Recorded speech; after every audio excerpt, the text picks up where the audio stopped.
All right, here we go on Sports Bet Betting Insight today, weekend preview edition. Pauly and Teddy, big game breakdown, the ESPN game with the Spurs and the Lakers, and then 4 big NFL games, the Sunday night game, Green Bay and the Redskins, Ravens and the Cowboys. Also, the Seahawks are at home against the Eagles, and Arizona and Minnesota, plus the play today. We'll get to that coming up. Bad beats, bad bets, bad for the books. Let's start with bad beats, Teddy. The Thursday night game, again, Carolina in complete control. They fall asleep. The Saints come in through the back door and lose by 3 with the late touchdown. Yeah, tough beat if you have Carolina. You're up 23-3, feeling good about life, and then all of a sudden, here comes New Orleans, a field goal, then a touchdown, and the late backdoor score for the Saints. No question, bad beat if you had Carolina. That being said, the game was only a blowout because Will Lutz did it again. Remember, Sean Payton cut the 2 veteran kickers. He cut Connor Barth and he cut Kai Forbath in training camp, trying to save a couple of bucks against the salary cap. Barth, Forbath, both starting elsewhere in the NFL. Lutz is starting in New Orleans. He cost him the game last week, and he cost him the game this week. That's tough for a rookie kicker. The Saints did everything you could ask for them. It's the 7-play goal line stand. The defense stepped up as well as I thought they could, but offensively they made mistakes, and the Lutz blocked field goal that ended up being a cheap Panther touchdown before halftime. That was the biggest swing of the ballgame, even though New Orleans did come in through the back door. Costly win, though. They may have lost Kuechly. Oh, yeah, and it's worth noting, I didn't want to have to see him cry. I don't like to see him cry, but the Saints' backdoor touchdown went right where Kuechly would have been. And look at the tweet, how important he is for that defense. Entering tonight, last night, obviously, Kuechly had played 99.3% of the Panthers' defensive snaps this season. Basically, he's on the field for every play. They will miss him, and they did miss him once he left last night. Yes, bad bets. My God, 2 numbers on Houston you will not believe are coming up in a second. We touched on it earlier in the week. But Louisville is definitely a bad bet. Nick Bogdanovich on my radio show, director of trading with William Hill, said it was professional money. They bet it up to 17 and a half. They 11 sacks? They sacked Lamar Jackson 11 times. That might be one of the worst performances by an offensive line you're ever going to see. Yeah, and it was nothing but Louisville money. It was the public. It was the wise guys. From 14 to 17 and a half in a national TV game, it's going to take a few bucks to do that. And then, of course, Louisville fumbled the opening kickoff, so right from the get-go, their backers are effectively laying minus 24 and a half. And then what happened? Punt, fumble, punt. Oh, now it's 31-0 Cougs. Ball game over. And you talked about Bogdanovich's quote. I talked about a bookmaker at a prominent shop talking about the volume of Louisville money this season. Quote, Lamar Jackson might be the first guy ever that I couldn't root for a single play all season. That's how much Louisville money there's been this year. So I have to ask you, Paulie, I know it's a meaningless award, but did Lamar Jackson lose the Heisman last night? No, there's nobody else behind him. Who else is going to win it? Watson? He keeps throwing interceptions. Exactly. So what's he going to do? He had no time to throw. What's he going to do? You're right. It wasn't his fault. The Houston defense was out of their mind. Houston in the plus 650 range on the money line in that ball game. Okay, and I can't. These are the 2 craziest stats you're ever going to see, and numbers. Under Herman now, the Cougars are 5-0 straight up when they're underdogs. 4 of the wins are by double digits. And going back to 2012, when he was the OC at Ohio State, he's been underdog 11 times. He's won all 11 games. That's straight up. He's won all the games. Just look at this year. He's catching 17 last night. He was catching 13 in week 1 against Oklahoma. They were 7-point dogs in the bowl win against Florida State. This is unbelievable. And it's funny because you talk about this with Herman's tenure with the Cougars and then back at Ohio State. You can actually go back even further than that. His last year as the Iowa State offensive coordinator, oh, by the way, they covered their last 5 as underdogs. So the guy, Herman coached teams, whether he's been offensive coordinator or head coach, have now covered the spread 16 straight times as underdogs dating back to 2011. That, folks, is a track record worth betting on. Yes, bad bets. We talked about this game. What happened to Troy? Reading their press clippings. They get ranked. It's a complete meltdown. Arkansas State couldn't move the football. Troy took a ton of money too. -8 up to -10, even higher at some shops. They're leading 3-0 with like a minute left before halftime. By the 5-minute mark of the third quarter, they're down 28-3. The Arkansas State could move the football, but their defense was phenomenal. 4 turnovers in Troy. They read the clippings, but whatever it was, the Red Wolves, they're tough to beat. They've been the team to beat in the Sun Belt in recent years, and they showed it again last night. Bad for the books. The Timberwolves thumped the 76ers. Never a game. No, and that was a real bad for the books because obviously it was the ESPN game, and the T-Wolves, who a lot of people have kind of been waiting for Minnesota to find their mojo. There was plenty of public money on Minnesota. They were bet up to -11.5, and the Sixers are very rare instances where they were fat and happy off a win the previous night. Complete no-show on the second night of back-to-backs with a 28-point lead by halftime. The books got pounded on that one. Yes, it was the TNT game, but doesn't matter. Yeah. What is going on in Portland? The Rockets bet up from 3.5 to 5.5. They thumped the Blazers. Yeah, the Blazers look worse every game. The front court's not there, the bench isn't there, the defense isn't there. Right now, all they are is a couple of guys with Lillard and McCollum in the backcourt chucking up shots. That's not a way to win in the NBA. I'm a little bit, more than a little bit. Portland is concerning me, and it's obviously concerning the bookmakers. They took a beating with Rocket money last night. Yes. Now, one thing in college basketball, what happened in this Georgetown game? What do you mean? What happened in it? They lost. Was the money line insane though? Well, we talk about the big underdogs in college hoops on the money line. You'll find a handful of shops will offer money lines on every game, but the majority of shops don't. But of course, they were big chalk on the money line. That's the money lines are always correlated to the point spread. There's a fairly standard conversion chart. If you go online, you can Google it, you can find it, and have an idea of where the price range is for the underdogs are supposed to be on the money line, and see if you're getting the appropriate value given the point spread range. Well, I'll take that. 33-1, the payback on Arkansas State. Georgetown 75-1 at a local shop here in South Point. Maybe we'll ask Vaccaro about that coming up on Tuesday. NFL late week line movers. Let's start with the Titans here. Sorry, go. No, go ahead. Yeah. Well, I'm going to say there's pressure on the Titans right now. It hasn't moved yet.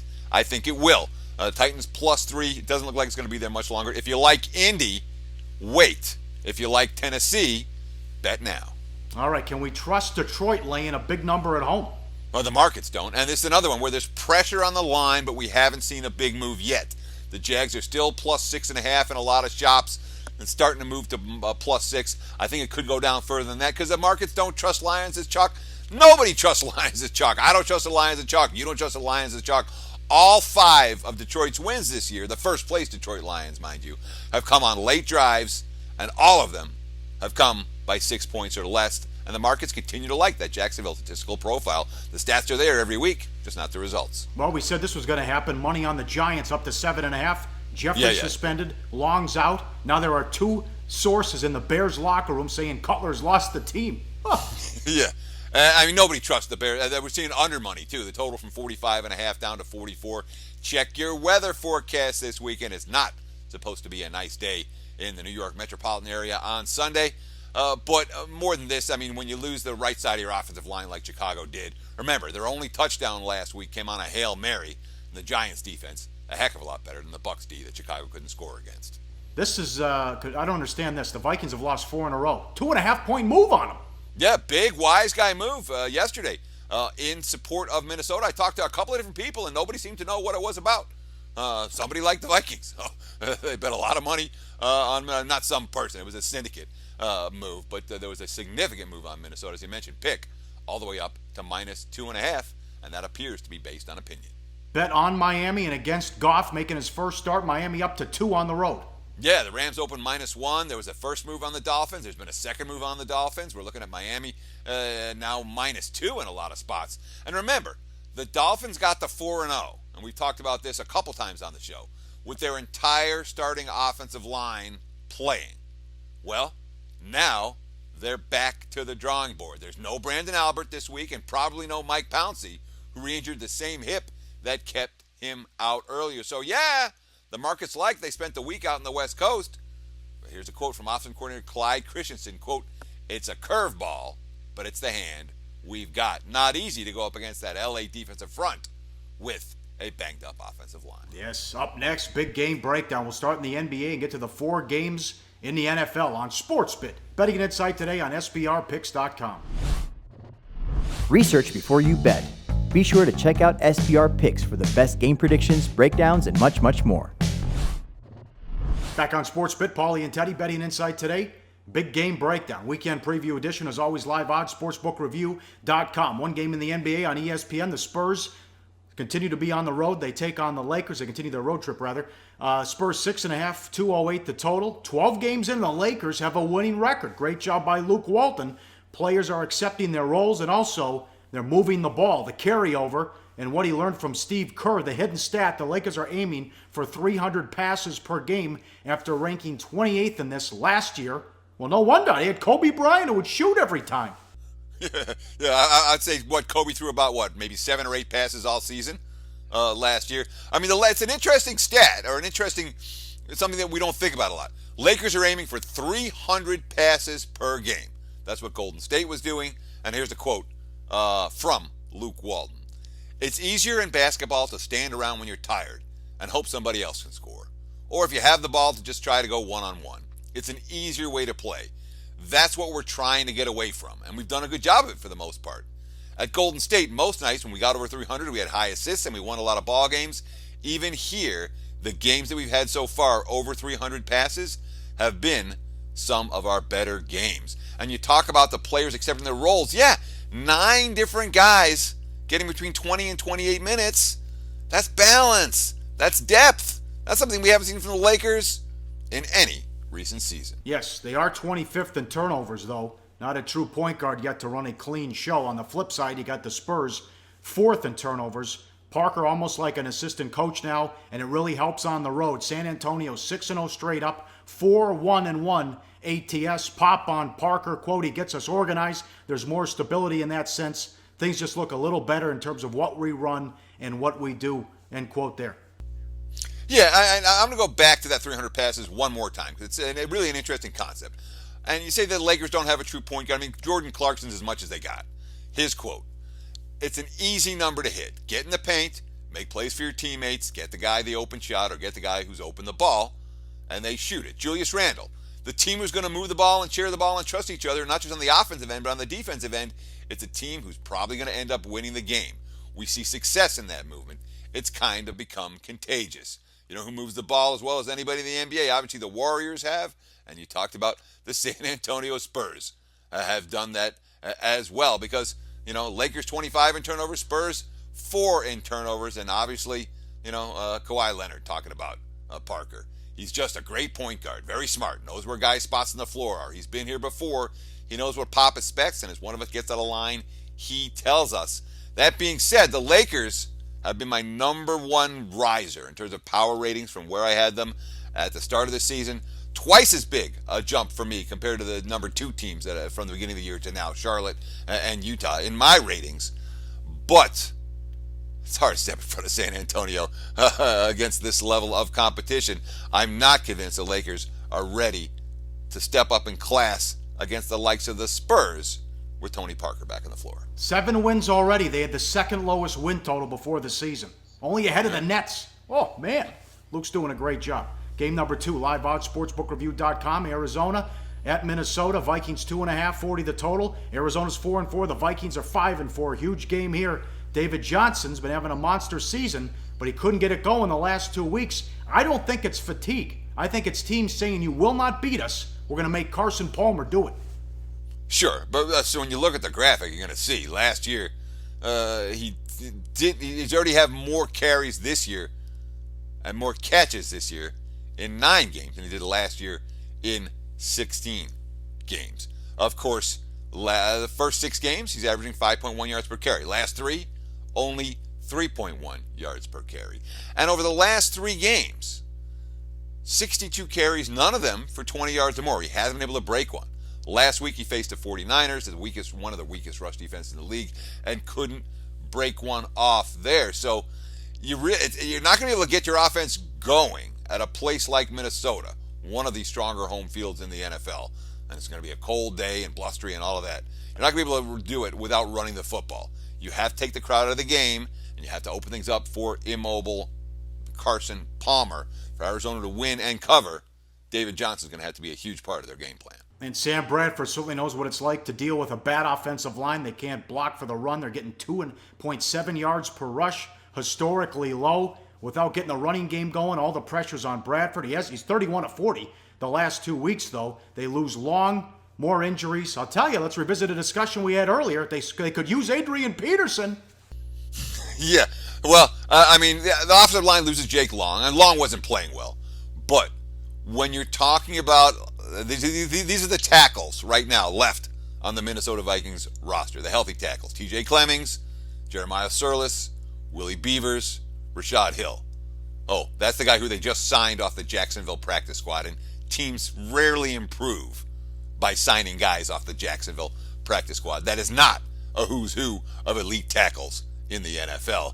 And Arizona's defense, while their offense has been spotty, their defense is still pretty good. Minnesota's defense has now allowed 20 plus in each of the last 4 ball games. Yes, I like the under in this one. Last game before we break, live odds, sportsbookreview.com, Ravens and the Cowboys. Cowboys 7.5, 44.5 the total. Best team in the NFC trying to get home field advantage. Great job on the road in Pittsburgh. Biggest test on the road, and all the guys stepped up. Dak had 319 yards, 2 touchdowns.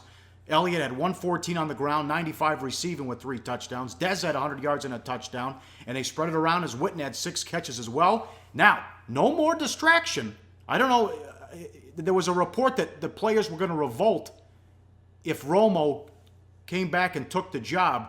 So it is Dak's team now, and a good job by Romo with that press conference. No more distraction, no more questions. It's Dak's team the rest of the season. As it should be. And the quote from Romo sets the right tone for the locker room. He kept it classy. He accepted his role. Quote, "I think you all know something magical is happening to our team. I'm not going to allow the situation to negatively affect Dak or this football team by becoming a constant distraction. He's earned the right to be our quarterback. As hard as it is for me to say, he's earned that right. He's guided our team to an 8-1 record, and that is hard to do. But for all of that, this is the mother of all flat spots for a young team. Coming off the big win against the Steelers, they get their Thanksgiving home game on deck and here's this little game against a non-conference rival. It screams flat spot for a squad that's been a point spread machine so far this season, the single best ATS team in the NFL. Tricky matchup with that Ravens defense. They're number 3 in yards per play. They're number 1 in yards per rush. Speed on defense that the Cowboys have not yet faced, and the Ravens could get Doomerville back for the first time since October 9th. Full practice Wednesday and Thursday. Huge. Yeah, and this is a fast defense. The defense has played very well. Just ask the Steelers how well that defense is capable of playing. But, of course, the Ravens' offense, they have some issues, let's just say. For much of the season, let's call it how it is. It stunk. But last week, they were trailing at halftime, 7-6 against the Browns. And all of a sudden, they went to the no-huddle. Steve Smith, quote, "Coach asked if we should, and we said yes. That is one of the things we try to do, adjusting and making it easy for Joe." And lo and behold, in the second half, after trailing 7-6 at the break, Flacco went from throwing 1 touchdown pass in 3 games to 3 touchdown passes in the next 20 minutes of game time. John Harbaugh, quote, "You try to have as many tools as you can at your disposal, and that's something. That's one of our versions. It's a bit faster paced type of deal. Not a lot of motion in calling plays and running them quickly. I like that. I've always been a fan of that. I think Joe likes it. That's certainly going to be something we're going to do from time to time, maybe more often than we have in the past. Don't be surprised if Baltimore uses a fair bit of up-tempo no-huddle in this one against the Cowboys." Yes, up next, Eagles and the Seahawks in the Sunday night game. Green Bay in D.C. to take on the Redskins, plus the play of the day on SportsBit. Betting insight today on SBRpicks.com. Go to SBRodds.com. Browse, compare, and shop live odds available at top online sportsbooks.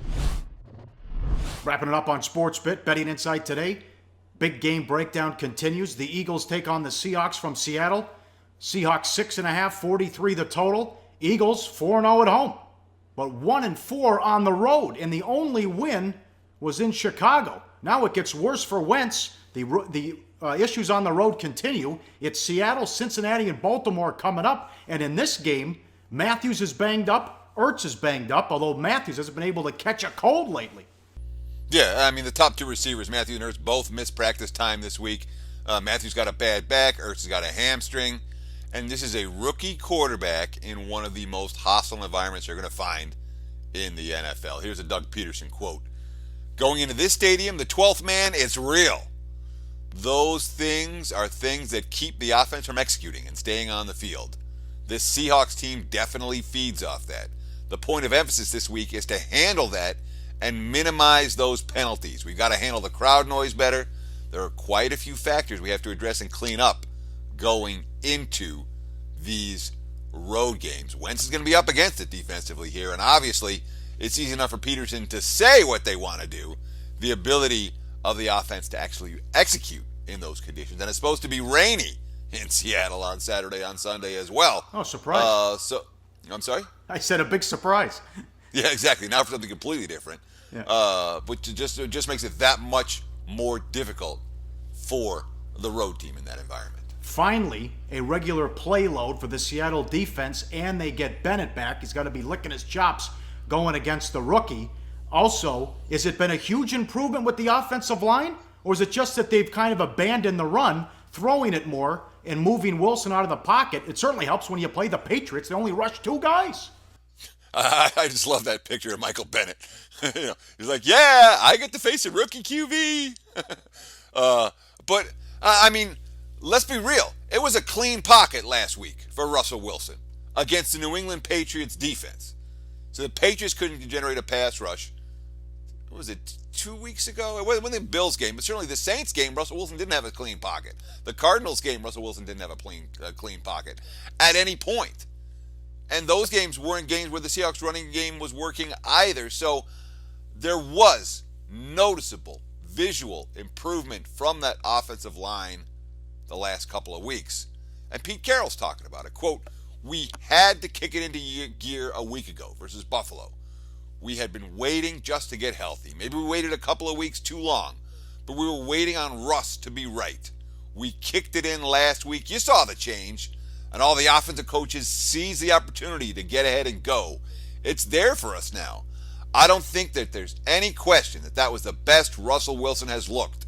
It was great to see him play like that. He had good quickness, good burst, good change of direction, and he led us to some really exciting plays. It's also worth noting they get Thomas Rawls back into the rotation this week, and they felt good enough about him and CJ Prosise to release Christine Michael, who's now probably going to be he's playing for Green Bay, the Packers team that we'll talk about in just a few minutes. All right, one more. Live odds, sportsbookreview.com, Sunday Night Football, Green Bay and the Redskins. Skins at home, 350.5 the total. At 4-5, no more relax out of Green Bay. And you think McCarthy's delusional. Aaron Rodgers, again, kind of called him out and saying the coach has to tell these guys, if you don't shape up, we're going to get rid of you. There's no sense of urgency in Green Bay right now. No, I mean, it's supposed to be desperation time for Green Bay. It's not supposed to be RELAX, Rodgers' famous relax. Is Mike McCarthy delusional? Maybe. I mean, look at this quote. Let's just state the facts. I'm a highly successful NFL head coach. With that, I've never looked at the ride to this point as smooth or whatever the words you use. To me, it's always bumpy. And to me, that's the joy of it. That's this game. That's how hard it is in the NFL. Really, what you did last year or 2010, as we know, doesn't factor. It's even more so with the parity and the youth of the team. To me, you have to stay in tune with the now. Obviously, people outside our room don't feel really good about the now. Personally, I enjoy these type of moments. I think this is kind of how my life has gone professionally. So there's some truth to that. McCarthy's had his back against the wall before. The Packers have their back against the wall now. But at the same time, I'm a highly successful NFL head coach, yada, yada. You can understand why him and Aaron Rodgers have been having problems. Yes, at least the running back situation gets better. Starks is finally healthy. We mentioned they get Michael coming over from Seattle. Best the running core has been in over a month. But the defense, Teddy, I mean, without Matthews and Shields, they've been horrible. At least they hope to get Matthews back. Yeah, I mean, here's the quote, hit Clinton Dix after the 47-point outburst from Tennessee last week. Yeah, man, we made some mistakes. Guys have owned up to them. They learned from it just 30 minutes ago watching the film. Every guy has taken part of his ownership of what he's done wrong and what he could have done better. We've just got to come together and connect and continue winning. It's worth noting that the back half of that game, after the Titans ran all over them early, in the second half, Tennessee only gained 95 combined yards. Buck 62 rushing yards before halftime, 37 rushing yards after halftime. So there was some improvement in the second half, but was that just the back half of a blowout loss? One would think that Clay Matthews would help them defensively, but we got to ask the question right now. Are the Packers the Colts? They're a great quarterback, but absolutely nothing else to like on the team. I like that a lot. And I also, both bad GMs and bad coaches, too. I like that. A perfect comparison as far as I'm concerned. Now, the Redskins aren't great at anything, but it's 2016 NFL. You don't have to be. 5-1-1 in their last 7 games, and it could have been a win. The loss was at Detroit. What do you think of this team, Teddy? Well, look, as you mentioned, 5 wins, a loss, and a tie in their last 7 games. And the loss, Cousins led them to victory in that game. It should have been the game-winning drive in Detroit, but they left like 48 seconds on the clock. The defense couldn't get a stop at the end. But what wins in 2016 NFL? You need a quarterback that can throw, you need receivers that can make plays. And the Redskins certainly have receivers that can make plays. They have major strength at wide receiver and tight end. They have role positions for every spot. Guys that can get deep, guys that can work the slot, guys that can score in the red zone. Jamison Crowder, he's tied for the lead in catches, 44. He leads them in yards. He leads them in touchdown. You have Jordan Reed also with 44 catches. Now they have Vernon Davis showing new life at tight end with 26. They can use receptions. They can use 2 tight end sets where both of them can get downfield, which creates really tough matchups. And all of that makes Kirk Cousins look better than he probably is. A 94.8 passer rating. But before we get too excited about Washington, let's not forget last year. The Redskins down the stretch looked great. The Packers down the stretch looked awful. They met in the playoffs. I believed in Washington. I learned my lesson. They got embarrassed on this field versus Rodgers and company last January, and it's hard for me to get that loss out of my head, even though I think that the Packers are probably still worth fading, and the Redskins are probably still worth backing. The mismatch on the field from last January just can't get erased from this memory. Yes, it's going to be a lot of fun now as we get into late November here with college football and the NFL. One of our loyal viewers on the comment section on the YouTube page said we're at our best when we give out the dogs. Okay, so we gave you Houston, easy winner outright. Money time, play of the day, 24-13 run, 30-16-1 on the football season. How about another dog? What are we doing, Teddy? Let's go to game number 463, the Baltimore Ravens, plus 7.5. It's a split line. There are 7s and 7.5s. You might have to look for one, but there are plenty of them out there. And, of course, you remember the Cowboys' BS cover in their last home game against the Eagles. It's the mother of all flat spots for the home team. The Ravens are in first place. They play defense. Joe Flacco got his mojo back with the no-huddle against Cleveland. Look for that to carry over and take Baltimore as a live dog in Dallas. Plus the 7.5. That's our play of the day. Well done, Mr. Covers. Update next week. We are doing 3 shows, Monday, Tuesday, Wednesday. But we're off with the holiday, Thanksgiving. But with all the games coming up and a heavy schedule, Teddy, is it fair to say we're going to try to put 5 shows into 3? Yeah, you'll like the shows next week. That's all I'm going to say. But for the 3 shows pre-Thanksgiving, we'll have everything posted Monday, Tuesday, Wednesday for the whole weekend. Don't miss any one of them. Sports Center for Gamblers every day right here on Sportsman. Have a great weekend. May all the winners be yours.